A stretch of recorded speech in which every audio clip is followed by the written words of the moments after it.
continent has bestowed upon me to address the Kenyan people on behalf of the people of Slovenia. I stand before you, humbled yet proud of how warmly Slovenia has been received and of our shared desire to see the cooperation between our two countries flourish. 62 years ago, the Kenyan people wrote a pivotal chapter in history. Madaraka Day, the day Kenya gained the freedom of self-government, marked the day Kenya finally secured the right to shape its future. An arduous journey came to an end. The days when foreign settlers drove the Kenyan population from fertile land and forced them into poorly paid labor are long gone, but they will never be forgotten.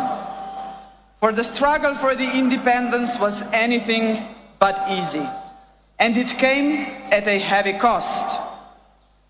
Of course, the Kenyan people know only too well that history is not just about facts.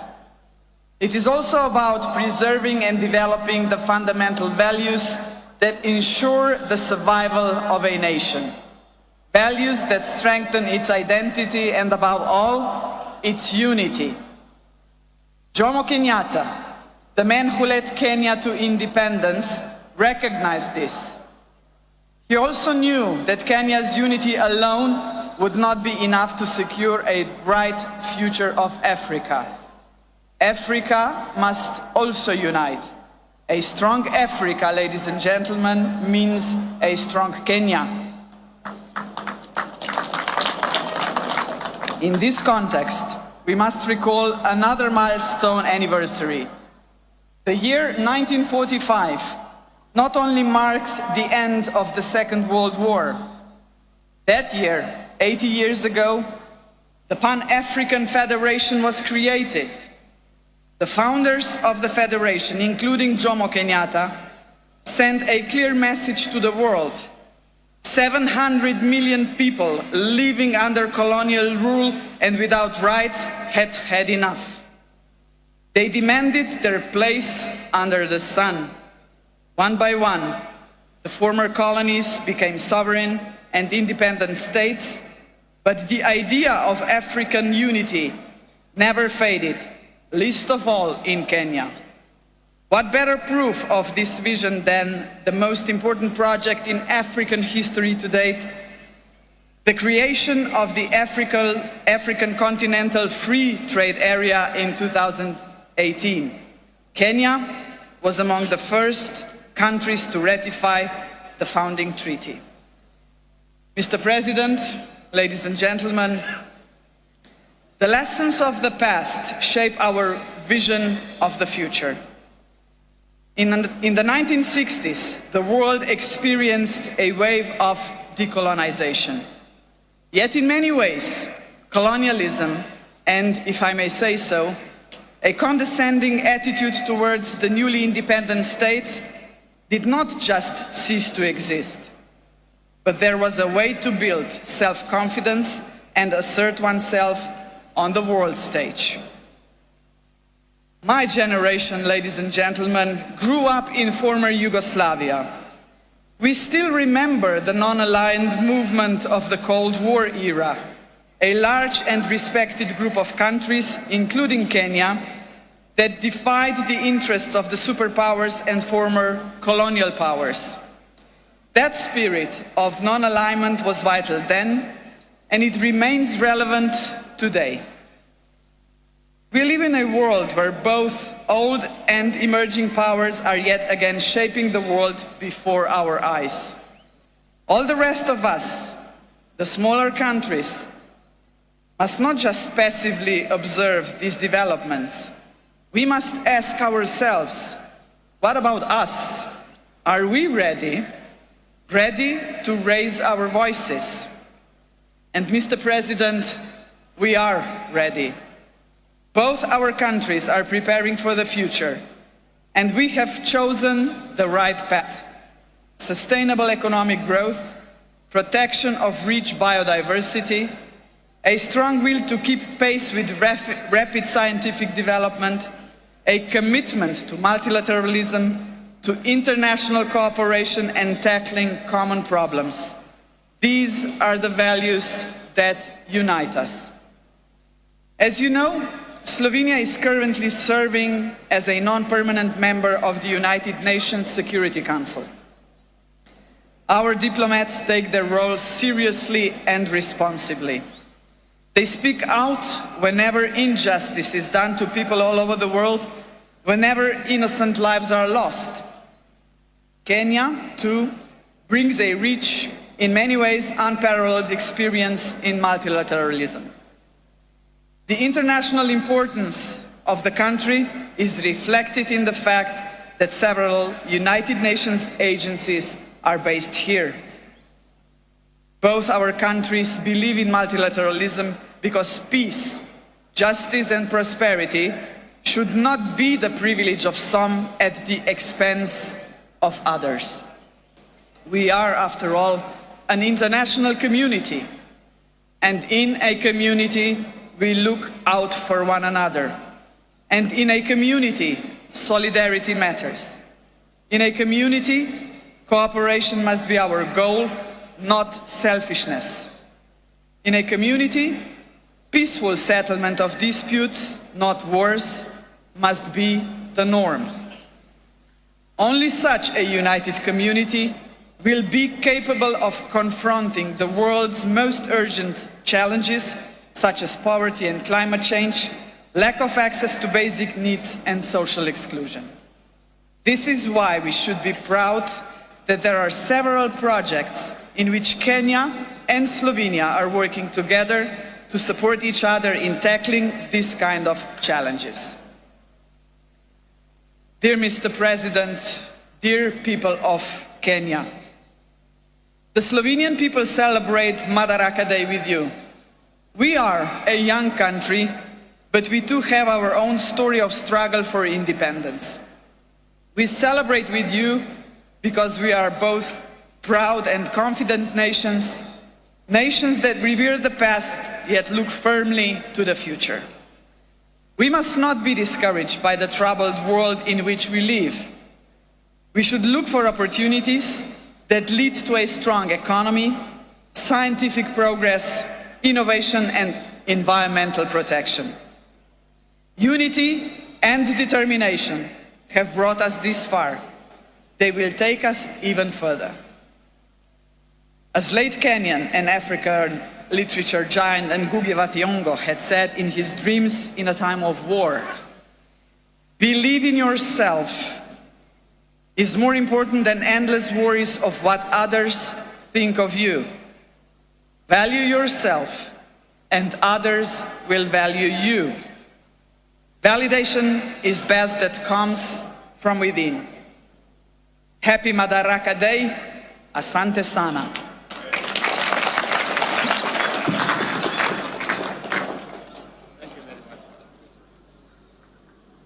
Thank you very much, Madam President. And thank you very much for that statement. Ladies and gentlemen, it gives me immense joy to be back in this county of limitless potential, Homa Bay. It has been 62 eventful years since we took this historic step towards full independence through our hard work, determination, and self-belief. We have defied odds, surmounted challenges, triumphed over adversity, and emerged as a modern democratic state whose government and economy are energized by the restless ambition of confident citizens. Our forefathers knew, as we do, that we, the people, are the foundation, the pillars, and the engine of this nation, and that only we can do the work of building the Kenya we want. More critically, we understand keenly that this country is our home and we have no other. This is why wherever they go all over the world, Kenyans never forget their homeland. and vigorously contribute to nation building. We are acutely aware that although we have given a decent account of ourselves since the first Madaraka Day, we are quite far from where we ought to have reached. It is time for us to reflect on the state of our collective self-belief as a people, because without it, we lose all the opportunities that come with Madaraka. We all know that Kenya is not short of imaginative strategies and bold visions. In fact, so good are some of our plans that other countries have successfully implemented them and achieved impressive progress. Our biggest problem has always been one of implementation and execution. The faith to believe in our plans for change, the courage to execute, and the patience and focus to get it done. Some do not believe that we deserve the good that comes with positive change. Others think we are too poor or even in the wrong part of the world. Yet still, others do not want to see changes that benefit ordinary people or make life better for everyone. Today, ladies and gentlemen, I want to persuade the doubters that no one else is going to bring change except us, and that the only way to build the Kenya we want is by embracing change, however uncomfortable it may seem at first, and that we must possess the self-belief individually and collectively to approach our tasks boldly, confidently, and with determination in order to deliver new, more and better, sooner rather than later. Ladies and gentlemen, over 2.5 years ago, we embarked on an ambitious journey of national renewal powered by the bottom-up economic transformation agenda and rooted in the will and sovereign consent of the people of Kenya. Bottom-up is not just a mere slogan. Today, it is a lived reality for millions of Kenyans, transforming lives and reshaping destinies across the country day by day. This agenda is the expression of a deeper yearning among Kenyans to take control of their own fate and break free from a long history of hopelessness, dependence, and exclusion.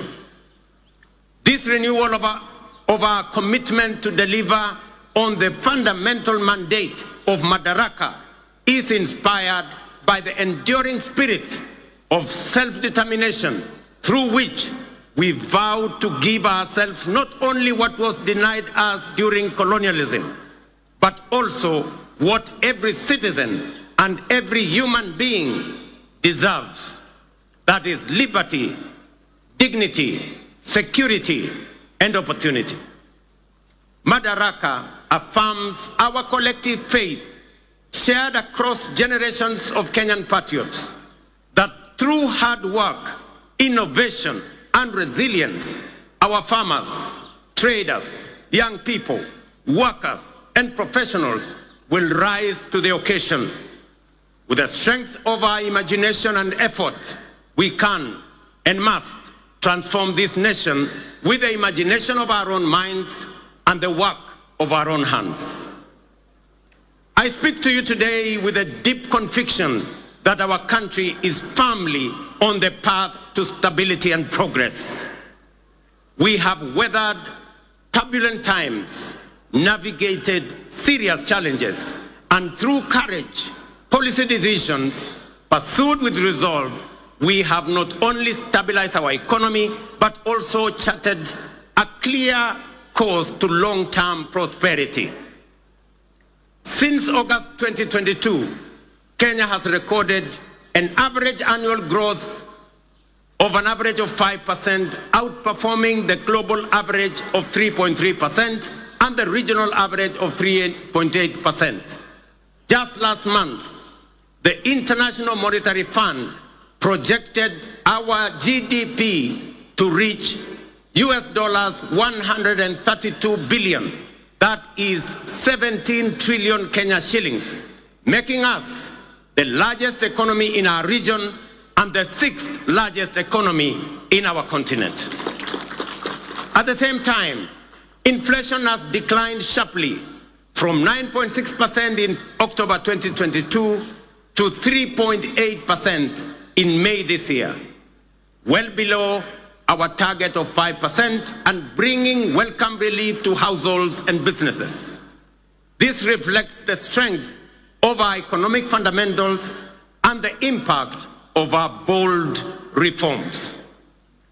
During the same period, the shilling appreciated by nearly 20% against the US dollar, from Kenya shillings 162 to Kenya shillings 129, making it one of the best performing currencies in the world. The central bank rate has decreased from 13 to 10%, lowering the cost of borrowing and spurring private sector activity. Additionally, our foreign exchange reserves now stand at US dollars 10 billion, extending our import cover from 2.5 to 4 months. Ladies and gentlemen, the affordable housing program stands as a powerful symbol of the socio-economic transformation underway across Kenya. Last week, I had the privilege of handing over keys to the first 1,080 social housing units in the new Mukuru estate in Nairobi. As I said then, while it was a life-changing moment for the new homeowners, it was equally one of the most profound and consequential days in my political career to witness how a deliberate government policy can uplift lives, restore dignity, and offer hope to communities that have long lived on the margins of our society.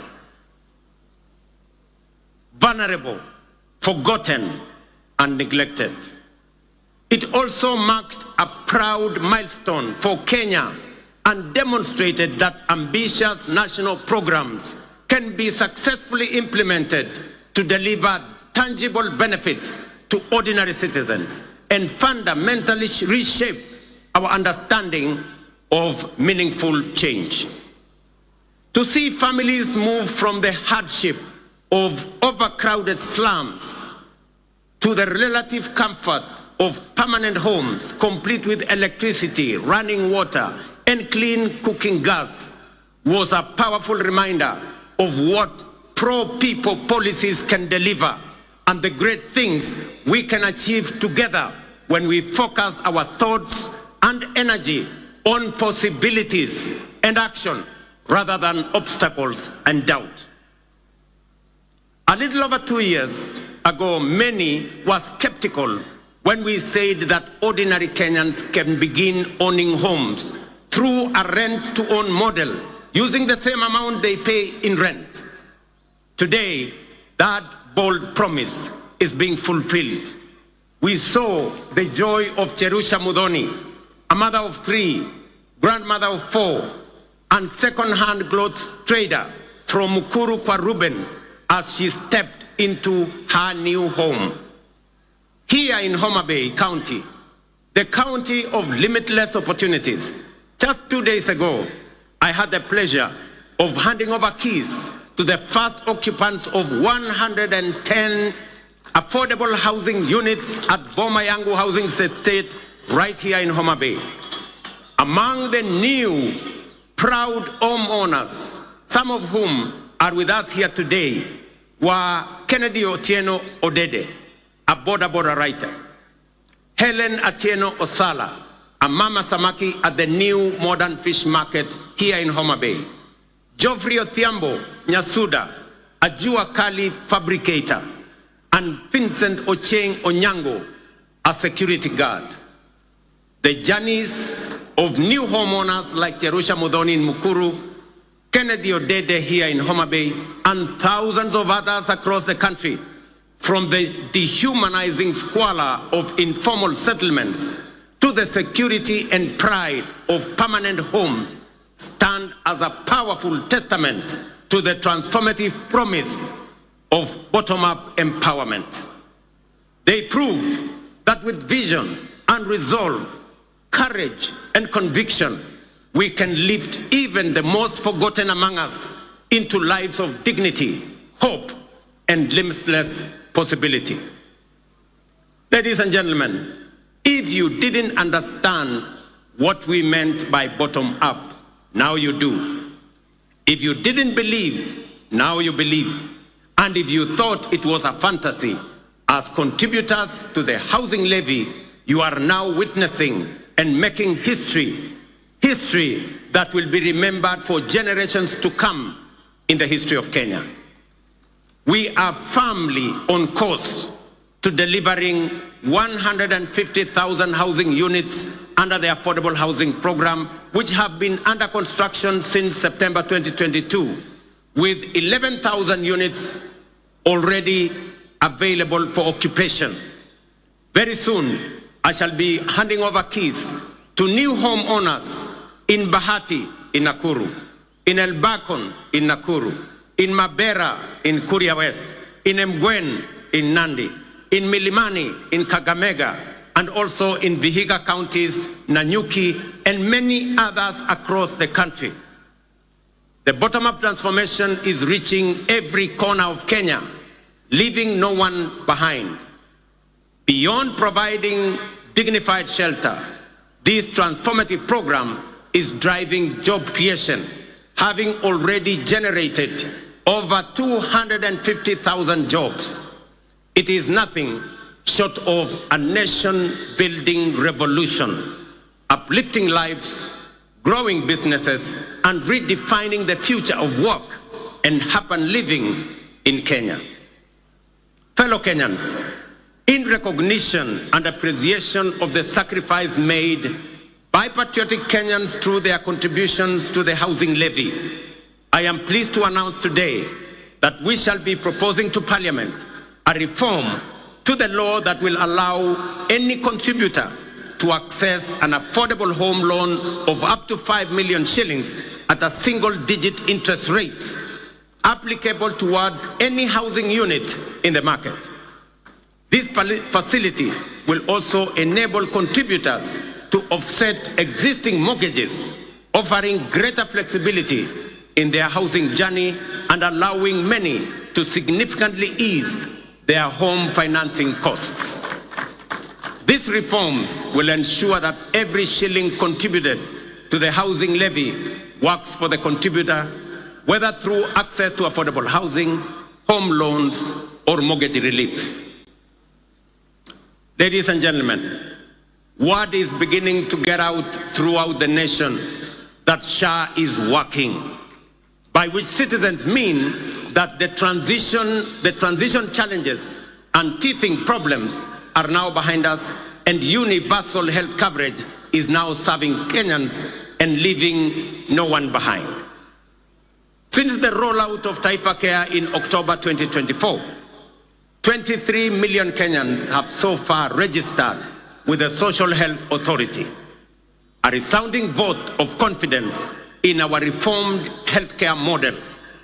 We are now recording an average of 50,000 new registrations every day, a clear testament to the fact that Kenyans have embraced a system designed to guarantee access to quality, affordable, and dignified healthcare for all of us. In just 8 months, SHA has disbursed Kenya shillings 43 billion in claims to facilities, with 4.5 million Kenyans having received treatment fully covered by SHA since its inception. For the first time in Kenya's history, under SHA, citizens can access free emergency services in all facilities funded by the government through the Emergency Critical and Chronic Illness Fund. This groundbreaking reform is eliminating the burden of mandatory deposits demanded by hospitals, especially during emergencies. To sustain this momentum, The government has allocated sufficient resources to fully fund primary health care services. Every registered Kenyan can now access care in public and SHA contracted facilities at no cost. Taifa Care is universal in both word and deed. These healthcare services deliver transformation goes beyond the magnitude of numbers or of new beneficiaries to real impact on citizens. SHA is settling payments promptly, ensuring that no Kenyan is turned away due to lack of funds. Additionally, to expand access to comprehensive inpatient care, the Social Health Authority is prioritizing the enrollment of all Kenyans with a particular focus on those in the informal sector, many of whom were previously excluded under the now defunct National Health Insurance Fund. Although informal households account for approximately 80% of the population, they have historically faced significant barriers to access health insurance. So far, 1.7 million informal sector households have successfully enrolled and paid for social health insurance, a record achievement representing the highest number of informal sector enrollment in a single year in the history of Kenya. To address persistent challenges such as irregular premiums and other contributions among informal sector workers, we are introducing an innovative and inclusive payment solution called Lipa Sha Pole Pole or Lipa Sha Mos Mos. This initiative enables Kenyans to remit their annual SHA contributions through flexible, manageable installments, whether monthly, weekly, or even daily, based on their financial ability. It ensures families maintain continuous health coverage without financial strain, while simultaneously promoting the sustainability of the health insurance fund. Lipa Sha Pole Pole has been made possible through a strategic partnership between the Ministry of Health, the Ministry of Cooperatives and MSMEs, mobile network operators, and financial institutions through the Hustler Fund. The system is simple and accessible to citizens.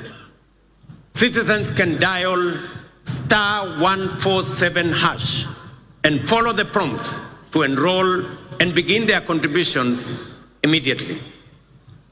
In addition to enhancing access to health insurance, we have prioritized the availability of essential medical equipment in public health facilities, moving away from the previous managed equipment services model, which placed maintenance and service delivery responsibilities solely on county governments.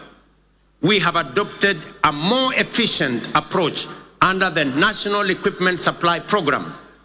Under this new model, the national government, working in collaboration with county governments, engages directly with equipment manufacturers and suppliers to deploy critical medical equipment based on county-specific needs. Payments are made on a fee-for-service basis aligned with the gazetted SHA tariffs. This output-based financing mechanism ensures that facilities are reimbursed only for actual services rendered, thereby enhancing accountability and guaranteeing the availability, functionality, and quality of medical services across public health institutions in our republic. I urge every Kenyan to take charge of their health by enrolling with the Social Health Authority so that together we can end the heartbreaking cycle where families are forced to auction their livestock, sell their land, or part with their life's possessions just to afford medical care.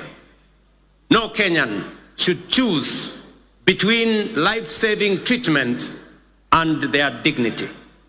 Let us unite to build a healthcare system rooted in dignity, equality, and compassion, a system where access to care is a right, not a privilege for a few. Ladies and gentlemen, you will agree with me, fellow Kenyans, that the remarkable progress we are making in both affordable housing and Taifa Care has been made possible by the solidarity, trust, and commitment with which Kenyans have participated in and contributed to the realization of radical positive change on an unprecedented scale. The evidence before us of real progress with real impact on people's lives should encourage and inspire us to do even more together with greater confidence and to turn Kenya into the country we all aspire to belong. I extend my deepest gratitude to millions whose housing levy contributions are restoring dignity to fellow citizens who may never have had a dream of owning a decent home. I also thank all who support SHA and are helping us turn our vision of universal health coverage into a lived reality for millions across our country. Ladies and gentlemen, through strategic investments in agriculture, we are accelerating both growth and resilience in the sector. Fertilizer subsidies have boosted food production by 50%, while reforms in the coffee and sugar sectors have revived local industries, enhanced farmers' incomes, created jobs, and reinvigorated rural economies. Today, milk farmers are earning an average of 50 shillings per litre, up from 35 shillings 2 years ago. Coffee farmers are now earning up to 150 shillings per kilo, a remarkable increase from an average of 65 2 years ago. Tea earnings rose from Kenya shillings 138 billion in 2022 to 215 billion in 2024. Sugar production surged from 490,000 metric tons in 2023 to 815,000 metric tons in 2024, enabling us to reduce sugar imports by 70%, while increasing farmers' earnings from 50 billion to 90 billion. We have intervened with consistency and focus to ensure sugarcane growers receive fair returns for their deliveries and that they get paid in full and on time. To anchor these gains sustainably, we must recognize that increasing the efficiency of milling plants is central to farmers' interest. Efficient mills are more profitable and offer farmers optimal returns. Conversely, outdated mills, some of which run on plants that are over 50 years old, recover only 1 ton of sugar from nearly 20 tons of cane, shortchanging our growers and robbing them of their sweat. In this connection, the recent competitive leasing of 4 state-owned factories, Nzoia, Chemelil, Sony, and Moroni, is another strategic step to inject efficiency, restore profitability, and safeguard farmers' livelihoods. Our goal is to modernize the mills, ensure prompt payment to farmers, workers' salaries and wages, and transform these once struggling factories into productive and sustainable enterprises. For years, these factories were a financial burden on the exchequer, surviving only on repeated taxpayer-funded bailouts while failing to pay farmers and workers. The government of Kenya has acknowledged its limitations in managing these mills. Let it be clearly understood that neither the factories nor their assets, including land, have been sold. They remain public property, leased under strict terms to private sector players to deliver shared value and revive the industry for the benefit of farmers, workers, communities, the sector, and the nation. As we dedicate our efforts to nation building, we are also preparing Kenya to thrive in an increasingly competitive, complex future. This requires equipping our learners with the knowledge, skills, and mindset necessary to seize opportunities and contribute meaningfully to national development. Guided by bold recommendations from the Presidential Working Party on Education Reform, we are undertaking the most transformational shift of our education system in over 6 decades. We have successfully transitioned to a competence-based education system, moving away from rote learning towards a dynamic, skills-based approach aligned with the 21st century needs and our socio-economic goals. Our next priority is to ensure every school has infrastructure and equipment needed to support both learners and teachers. To support this transition, and respond to the needs of our growing population, we have undertaken the largest teacher recruitment drive since independence, employing 76,000 new teachers over a period of 2 years, and are on course on additional 24,000 teachers by January next year. We also have built more than 23,000 additional classrooms, easing pressure on existing infrastructure and shielding teachers and learners from the burden of overcrowded classrooms. At the tertiary level, we have revolutionized education financing through a new student-centered funding model that ensures the sustainability of our TVETs and universities while expanding access for learners. Today, students from families get up to 90% of government scholarships, with parents paying only a nominal fee. In recognition of the transformative power of technical and vocational education and training, in tackling pressing socioeconomic challenges such as youth unemployment and poverty, the government is aggressively scaling up investment in technical training. TVET colleges enrollment is set to grow 4-fold from 500,000 last year to 2 million by the end of this year, equipping a new generation with skills and knowledge needed to drive Kenya's industrialization, innovation, and economic competitiveness. Ladies and gentlemen, to further empower ordinary Kenyans and small businesses with affordable credit, the Hustler Fund has supported over 25 million borrowers, disbursed 70 billion, and mobilized 4.5 billion in savings. It has also introduced a revolutionary credit rating system that is transforming access to finance for millions who were previously excluded from the formal financial system. The Hustler Fund credit rating system is designed to offer fair and transparent assessment of creditworthiness. It serves as an alternative form of soft collateral for individuals at the base of our economy, the historically excluded majority who lack access to formal financing guarantees such as payslips, title deeds, or other traditional forms of collateral. To date, over 4.5 million beneficiaries with strong credit scores have been qualified for increased loan limits. Notably, 400,000 of them are now eligible for loans of up to 150,000 without any other collateral except their credit score, bringing them into direct engagement with commercial banks. This effectively integrates them into the mainstream financial system, unlocking greater economic opportunities for them. As part of this financial empowerment program for those at the base of our economy, I am pleased to announce that in recognition of the immense potential of our young people, their critical role in the economy, and their capacity for creativity and innovation, the government of Kenya has partnered with the World Bank to roll out the 20 billion National Youth Opportunity Towards Advancement Project, commonly known as NYOTA.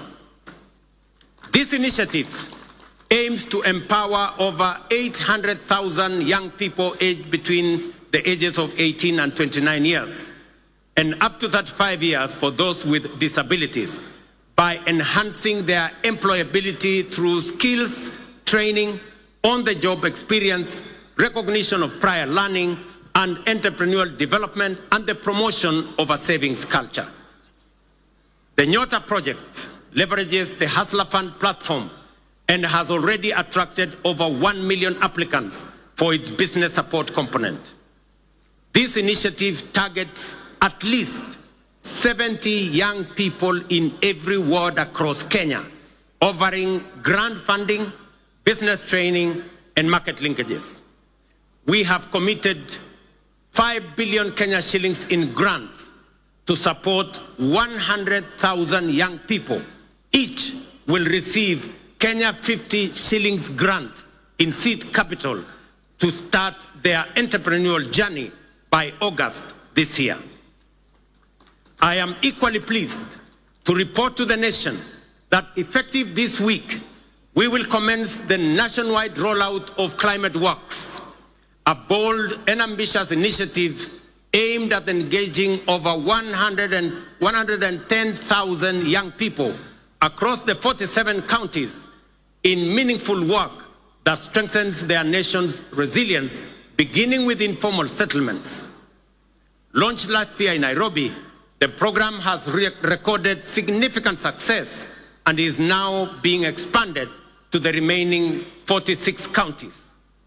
Structured as a social protection program, Climate Works will engage youth to deliver vital public goods, including the construction of roads, the planting of trees, and the improvement of environmental sanitation within their localities.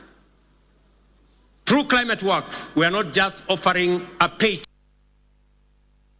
We are providing financial relief and a bridge to future opportunities, enabling young people to pursue their next steps, whether in launching business, furthering their education, or stepping into long-term employment. So vijana wa Homa Bay, mujipange kuanzia next week. Ile ilikuwa inaitwa kazi mtaani, sasa itaanza Kenya mzima, na vijana 110,000 watapata nafasi ya kushiriki katika kazi hiyo. Ladies and gentlemen, the blue economy is a central pillar of the bottom-up economic transformation agenda with vast potential for job creation, food security, revenue generation, and many nations have leveraged their marine resources for prosperity. It is time for Kenya to do the same. That is why this Madaraka, themed around the blue economy and maritime affairs, is being marked here in Homa Bay, the bay of endless opportunities. When we speak of unutilized opportunities and untapped potential, in ways mirrors the promise of Kenya itself. Kenya has the capacity to become a maritime powerhouse. It is time to act, time to do something bold, ambitious, and transformative with this opportunity. Recognizing this opportunity, the government of Kenya is prioritizing the blue economy as a key frontier for national socio-economic transformation. We are making deliberate and strategic investments in sustainable fisheries across lakes, dams, and oceans. A flagship initiative is the Kabonyo Fisheries and Aquaculture Services and Training Center of Excellence in Nyando. Once operational, it will produce 7 million fingerlings quarterly to restock Lake Victoria and drive research, training, and innovation. The facility will house a Nile Perch Innovation Center, an Aquaculture Resource Center, and the Kenya Fishing School, positioning Kenya as a regional aquaculture leader. Similarly, the Sagana Aquaculture Center is being modernized to serve as a national breeding hub to warm water species like Nile tilapia and African catfish. These initiatives will boost aquaculture productivity, improve nutrition, and expand livelihoods, aligning with Kenya's Vision 2030 and the bottom-up economic transformation agenda to expand fish farming into arid and semi-arid regions. In Mount Kenya's highlands, the Kikanjo drought hatchery is being created to resolve issues like fingerling shortages and high costs, ensuring trout farming remains viable in cooler regions. At the coast, the National Mariculture Research and Training Center in Shimoni, under the Kenya Marine and Fisheries Research Institute,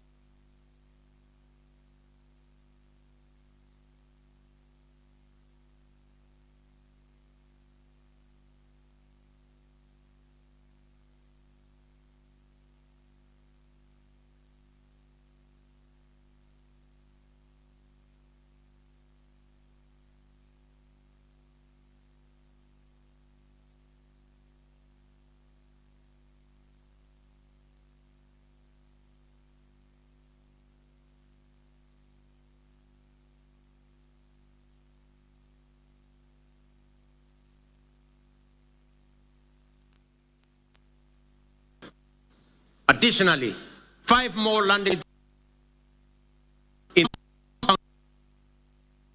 Tanarifa and Lamu at the cost of Kenya shillings 1 billion.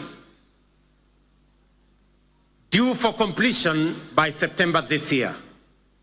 9 new landing sites are also planned around Lake Victoria, in Kisumu, Busia, Siaya, Migori, and Homa Bay, with a budget of Kenya shillings 1.5 billion.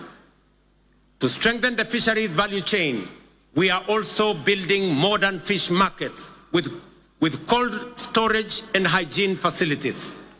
In the coast, markets are being constructed in Likoni, Malindi, and Kibuyuni. In Turkana, we are developing markets in Kalokol and Lowerangak, alongside fully equipped landing sites in Kalokol and Loyangalani.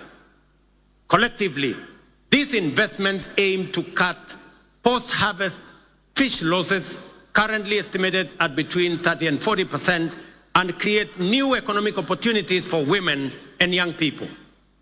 The blue economy currently contributes 36 billion to our economy, which is only 0.6% of our GDP, but has the potential to contribute Kenya shillings 400 billion through both capture and culture fisheries. To meet this rising demand and ease pressure on wild stocks, we are promoting cage farming in Lake Victoria.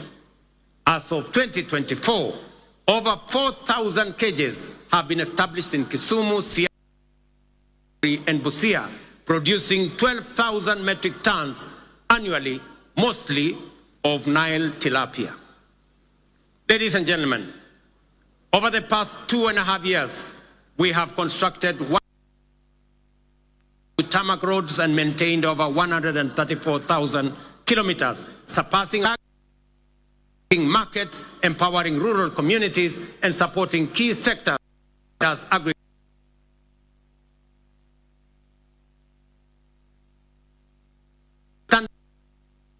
Naivasha to Kisumu to Malaba. Additionally, by July this year, we will commence on the dual carriageway from Rironi, eventually extending Eldoret to Malaba.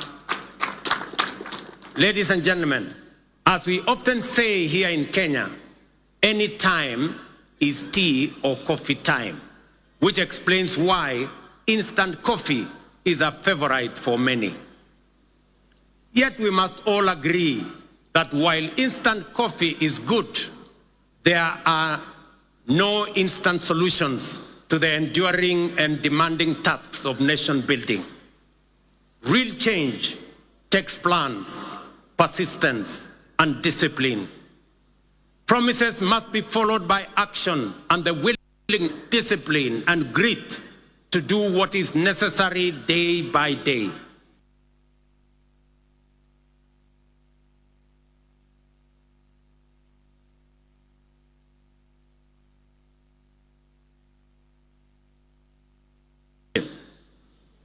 The trend is real and profound change is taking place before our eyes. Our children are getting quality education and relevant education. By January next year, we will have employed 100,000 teachers, the highest number in our nation's history, to help build the force of the future. Roads are connecting communities. Electricity is reaching every village. Dignified homes are rising across, are feeding the nation. Millions now access quality health care without barriers. Border riders are getting affordable credit, and Mama Mboga are thriving in modern markets nationwide. This is a distant dream, but a lived reality for millions of hard-working Kenyans. Must sustain this momentum to make up for lost time and create opportunities for millions still yearning for a chance. We must remain steadfast in our belief in Kenya's potential and in our ability to realize our dreams. Let us never become a nation that stopped believing, nor a people who only dreamed but were too afraid to act. Let us move forward with the same spirit, honoring the vision of founding fathers. Their dream was not just self-rule, but a nation where every Kenyan from every corner can dream freely, strive equally, and achieve their potential.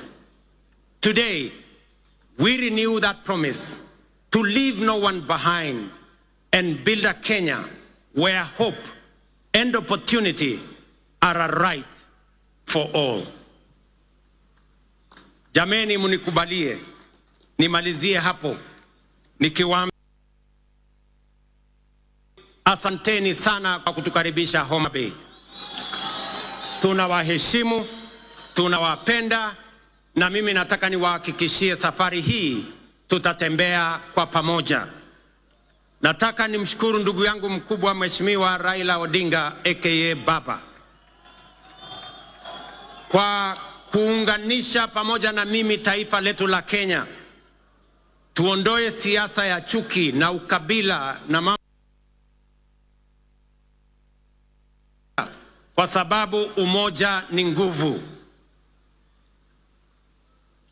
Ndio mwimbaji mmoja hapa akatuambia, one waonge wasiwasi, one waonge watch, one wachodho mana teach. Alisema hakusema? Nirudie. One waonge wasiwasi, one waonge watch, one wachodho mana teach.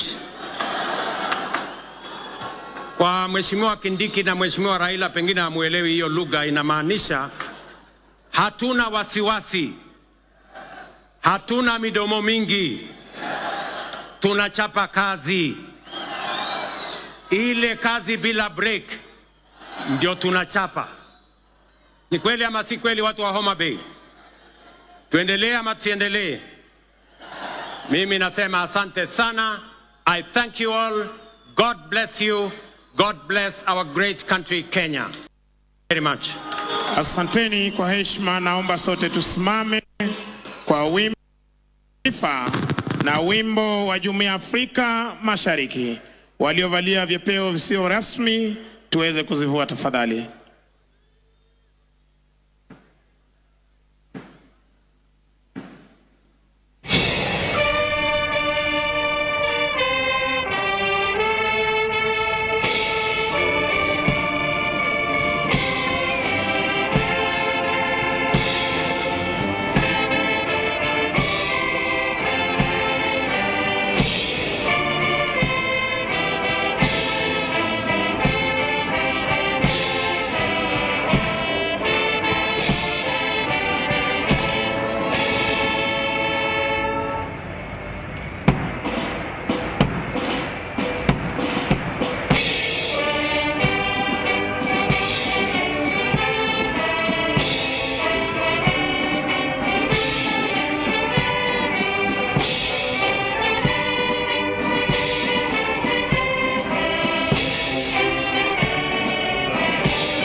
Asanteni kwa heshima, naomba tuweze kutulia ili mwenzetu aweze kutupa itifaki.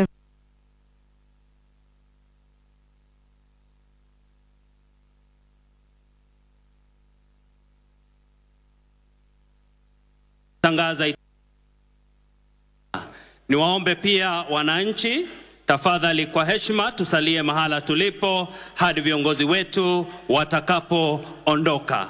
Niombe kutangaza kuondoka uwanjani kwa Rais wa Jamhuri ya Kenya, Daktari William Samoei Ruto, akiandamana pamoja naye mama wa taifa, wakisindikishwa na mkuu wa majeshi ya ulinzi, Jenerali Charles Kahariri. Na wakati huo pia niombe gari ya Service Commanders iweze kukaribia. It is now my singular honor to announce the departure of Her Excellency Dr. Natasa Pik Musa, the visiting head of state and president of Slovenia.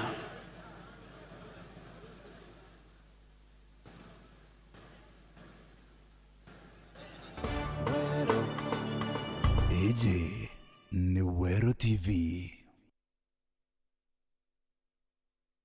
So ninawasihi wa wasasi walete wasichana wao hapa, wale waoni